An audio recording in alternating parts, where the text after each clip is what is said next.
Hey everyone, and welcome back to The Explainer. Today, we are absolutely decoding the modern cybersecurity education landscape. We're going to start by looking super closely at just one single foundational certificate and then resuming way out to see how it fits into this booming global training ecosystem. It's basically a direct look at how digital defense is taught today, how tech giants are completely reshaping the curriculum, and how learners from literally all over the world are jumping into the fight. Okay, let's dive into this. We've got a really great roadmap for today, taking us right from the micro to the macro. We'll hit the Cybersecurity Starter Pack, then the 4 pillars of IT, look at the essential cyber skills acquired, explore the certification ecosystem, and finally, wrap up with a global learning phenomenon. All right, Section 1, the Cybersecurity Starter Pack. Digital defense begins. So to really wrap our heads around this massive ecosystem, we're going to use a specific real-world document as our anchor. Check this out. It's an actual completion certificate belonging to a learner named Mustafa Topku. On December 7, 2020, Mustafa finished up this online non-credit specialization called IT Fundamentals for Cybersecurity, which was actually developed by IBM. And this isn't just a digital piece of paper. It represents a total game changer in how people actually get foundational tech training today. We're moving away from exclusive, walled-off classrooms and straight into globally accessible online portals. Now, what's really interesting about this slide is the fine print. It explicitly states, this certificate does not confer a university grade, course credit, or degree, and it does not verify the identity of the learner, right? So why does this matter? Because it hits the nail right on the head regarding the modern paradigm of tech education. It strips out the bureaucracy, the crazy high tuition fees, the gatekeeping of a traditional 4-year college. It's purely about accessible, skills-based knowledge. You don't need an admissions letter to learn how to protect a network anymore. Moving right along to Section 2, the 4 pillars of IT, foundational knowledge. This IBM specialization, which was put together by program manager Corrine Riskamp, isn't just one big, vague class. It's super strategic. It's broken down into 4 chronological courses. Step 1 gives you the baseline with Introduction to Cybersecurity Tools and Cyber Attacks. Step 2 shifts inward to cybersecurity roles, processes, and operating system security. Then, Step 3 tackles the whole administrative side with compliance frameworks and sysadmin. And finally, Step 4 throws you into the deep end with network security and database vulnerabilities. It's literally building a digital defender from the ground up. Which brings us to Section 3, essential cyber skills acquired, tangible capabilities. When you actually look at the tangible outcomes for this training, the sheer breadth of it is kind of wild. Learners are mastering some serious hard skills here. We're talking everything from compliance frameworks and system administration over to database vulnerabilities and basic networking. Think about what this means out there in the wild. To defend modern infrastructure, you can't just know how to quarantine a virus anymore. You have to understand the whole shebang, how the network is built, how the OS functions daily, and the strict legal frameworks that actually govern user data. So, the crucial point here is that nestled right inside all these fundamentals are 2 incredibly heavy-hitting concepts: cryptography and digital forensics. The source material makes a point of highlighting that these high-stakes areas were rigorously tested through multiple assessments. Cryptography is basically the science of keeping data hidden and secure in transit, and digital forensics is how investigators track down exactly how a breach happened after the fact.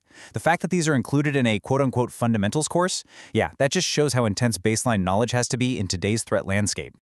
All right, let's zoom out a bit for Section 4, the certification ecosystem, alternative training.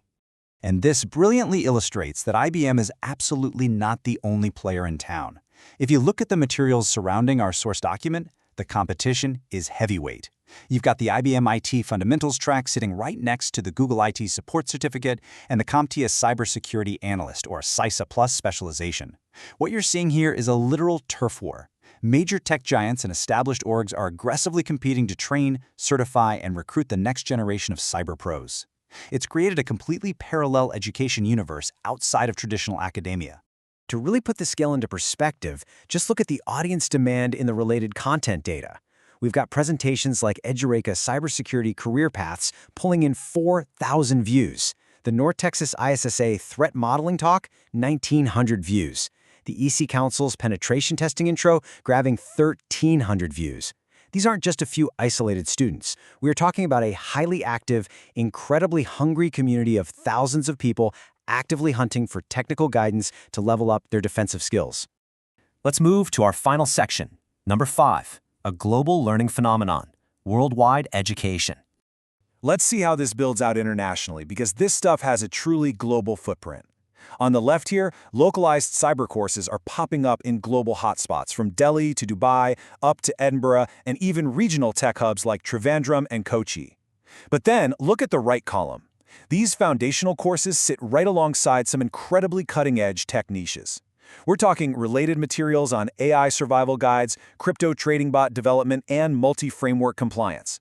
It's like a giant puzzle, proving that foundational cybersecurity is basically the ultimate gateway into the most advanced tech sectors on the planet.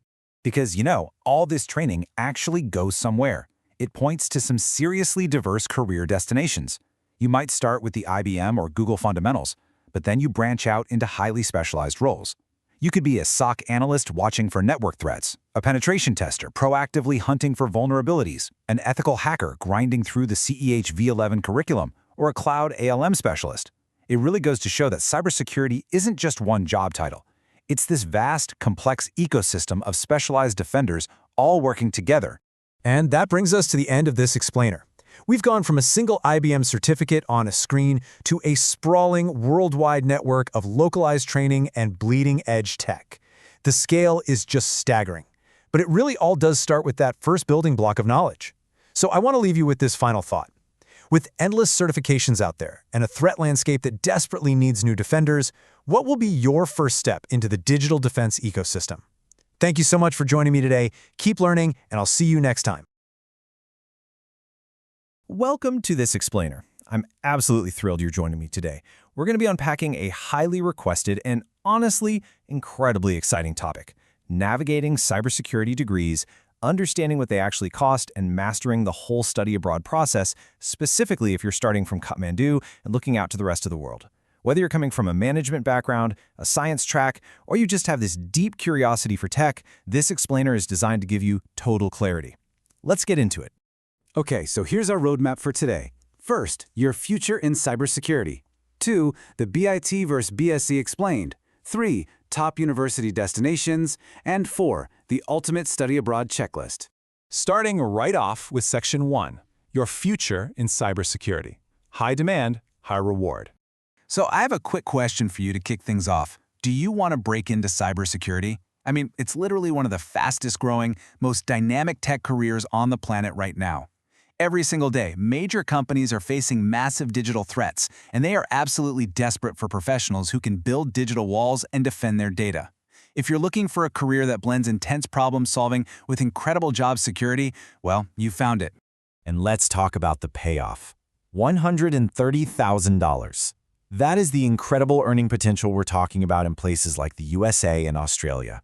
While the starting salaries are already fantastic, highly specialized, practical roles, like ethical hackers, who are literally paid to legally break into systems to find their weak spots, can easily pull in up to $130,000 or even more once you have the right experience and certifications.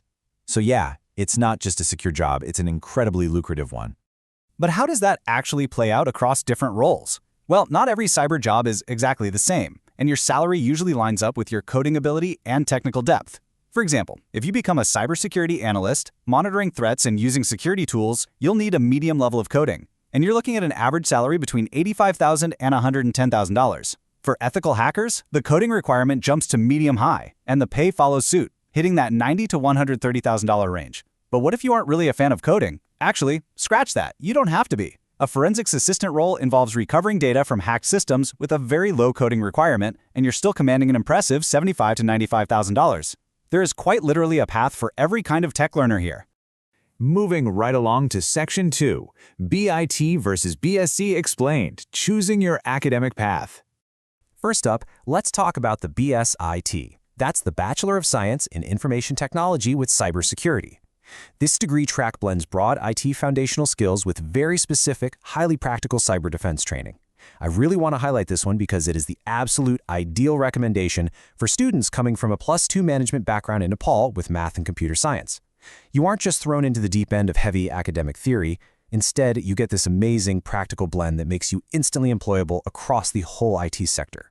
Now, you're probably going to see two main options out there, a BIT with cybersecurity versus a BSc in cybersecurity. So what's the actual difference? Well, a BIT gives you a broad IT focus with moderate coding, It's incredibly flexible. If you graduate and decide hardcore cyber isn't your thing, a BIT lets you easily pivot into software development, network administration, or even cloud computing.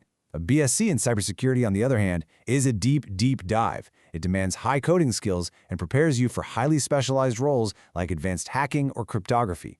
Long story short, choose the BIT if you want flexibility, and go for the BSc if you are 100% certain you want to live and breathe cyber defense.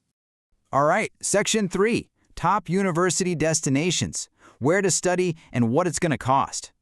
Let's look at 3 phenomenal, highly recommended U.S. universities offering the BSIT program on campus. First, we have Grand Canyon University in Arizona, which is super competitive at $17,800 a year, requiring a 2.5 GPA. Then there's Wright State University in Ohio at $20,500 a year, also needing a 2.5 GPA. And finally, East Carolina University in North Carolina coming in at $23,500 a year, which looks for a slightly higher 2.75 GPA. These are really fantastic options because they balance great academic rigor with completely reasonable tuition rates for international students. Of course, to get in, you have to prove your English proficiency. The magic number to keep in your head here is 95. A Duolingo score of 95 or higher is pretty much the gold standard benchmark across the board for getting into almost all of these top BSIT programs, including Grand Canyon and East Carolina. If you're prepping in Kathmandu right now, aim for that 95 and you'll clear the hurdle no problem. But hey, maybe the traditional on-campus route just isn't your vibe or doesn't fit your life right now. Western Governors University, or WGU, offers a highly flexible, fully online alternative designed for international-style learners. If you want a non-traditional model that lets you tackle coursework at your own pace, WGU is an absolute game changer in the cyber education space. And the financial advantage here? It's honestly wild. WGU offers a flat-rate yearly tuition of exactly $8,300. That's the total for the whole year. Plus, a massive benefit for some applicants is that for this specific track, there's no strict minimum GPA hurdle enforced in the same way traditional colleges do it. It's affordable, it's accessible, and it is totally built for hands-on learners. Almost at the finish line, Section 4, the Study Abroad Checklist, from Kathmandu to campus. Let's be real, navigating the visa process by yourself is tough, which is why tapping into local expertise is absolutely crucial. Here are some of the top-rated consultancies based right in Kathmandu that specialize heavily in U.S. and Australian student visas. We've got AECC Global, Key EC in Dili Bazaar, Expert Education, NIEC, Global Reach, and Edwise Foundation. These teams handle the whole shebang: university applications, SOP writing, financial documentation, and visa processing. Having a good consultancy in your corner can literally be the difference between a visa approval and a rejection. Okay, but before you walk into any of those offices, you need your paperwork dialed in. Seriously, do not show up empty-handed. You absolutely must have your +2 transcript and certificate, your SSE or SLC mark sheet and character certificate, a passport that is valid for at least 6 more months, a bank balance certificate proving your family has the funds for tuition and living, and recent passport-sized photos. Put all of this in a neat, organized folder. Trust me, being organized right out of the gate signals to the consultancy that you are a serious, high-quality applicant. Once you're sitting across from an agent, you have to advocate for yourself. Here are 4 essential questions you need to ask to guarantee you're getting transparent service. Number 1, are there any hidden fees or extra service charges?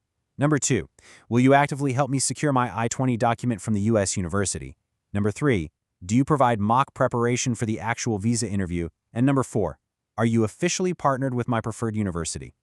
Asking these questions puts you firmly in the driver's seat of your own future. So, we've covered the salaries, the degree differences, the universities, and the exact step-by-step game plan you need to launch from Kathmandu. You have the blueprint in your hands. The demand for cybersecurity experts is only going up, and there's a seat waiting for you. So, I'll just leave you with this final thought. Are you ready to hack your future? Thank you so much for hanging out with me on this explainer. Keep learning, keep pushing forward, and I'll catch you next time.